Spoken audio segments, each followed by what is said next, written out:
Avec Pascal Atenza, on commence par un pari sur Angela Merkel. Oui, absolument. Elle a été élue personnalité de l'année par le prestigieux magazine américain Time. Bravo à elle, elle le mérite. C'est vrai qu'être chef d'un peuple qui passe ses vacances à Disneyland Paris et qui se bourre la gueule pendant tout le mois d'octobre à la fête de la bière, faut être courageuse.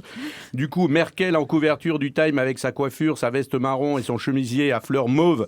Time Magazine ressemble plus au catalogue d'Axon qu'à un journal politique et d'actualité. Time Magazine a choisi Merkel parmi 5 autres personnalités. Bon, il n'y avait pas Hollande, non, tant pis, mais c'est pas grave parce que cette année, il a quand même fait la une du Chasseur français avec en couverture la bécasse dorée. Donc, on peut pas tout avoir non plus cette année. Alors, personnalité de l'année de 2015 et depuis 2005, Merkel est aussi la femme la plus puissante d'Europe. Alors, désolé, mais vu son physique, son mari doit être l'homme le plus impuissant d'Europe. Oui, je sais, c'est sexiste, oui, comme remarque. Mais bon, elle est quand même pas très glamour, hein, Merkel, faut bien le reconnaître. On le souhaite pas, mais si un jour il y avait encore une guerre entre la France et l'Allemagne, il n'y aurait pas beaucoup de candidats pour coucher avec cette Allemande, même pour du beurre ou du chocolat. Ah non, mais ça, non, je peux pas laisser passer ça. Je retire. D'ailleurs, avec Merkel, je retire avec Merkel. Mais jamais vous avez dit ça. Vous avez vu comment ils sont moches, tous les hommes qui dirigent les pays de la planète, qui voudraient... Vous avez raison.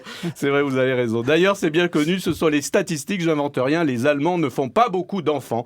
Mais non, là encore, personne n'a envie de faire l'amour à quelqu'un qui met ses chaussettes dans les sandales. Un véritable tue-l'amour, ces Allemands. C'est vachement à la mode, les chaussettes dans les sandales. Pareil, ouais. C'est le dernier cri.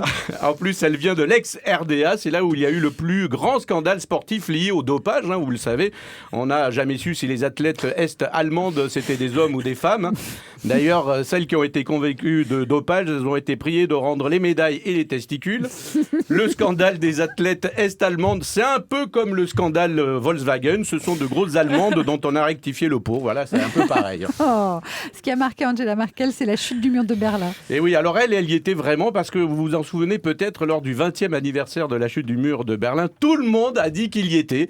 Nicolas Sarkozy lui-même a dit qu'il s'était rendu, je vous jure, je ne sais pas si vous vous souvenez, il avait dit qu'il s'était rendu à Berlin et qu'il avait aidé à casser le mur de Berlin, carrément.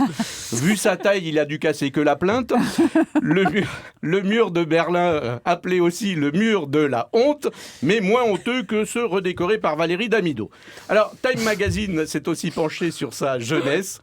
Jeune, Angela Merkel était adepte du nudisme, j'en ai déjà parlé ici. Elle passait souvent ses vacances dans les camps naturistes. Et il y a des photos qui circulent sur Internet de ses vacances totalement nues entre copines. Eh bien, franchement, elle est plutôt mignonne. Bon, il y a un côté 14-18 avec le dernier poilu, mais elle est quand même charmante, faut bien le reconnaître. Et dire que cette semaine, vous m'avez dit de prendre de la hauteur, j'y suis. Et de nos jours, elle continue, mais là, avec la crise, c'est les Grecs qu'elle a foutu à poil. Donc, je vous le disais, Merkel a été choisie parmi 5 personnalités, et c'est elle qui a été choisie. Et c'est comme dans le foot, hein. À la fin, c'est l'Allemagne qui gagne. Ah bah voilà, c'est tout simple. Merci Pascal Atenza, c'était les paris de Pascal.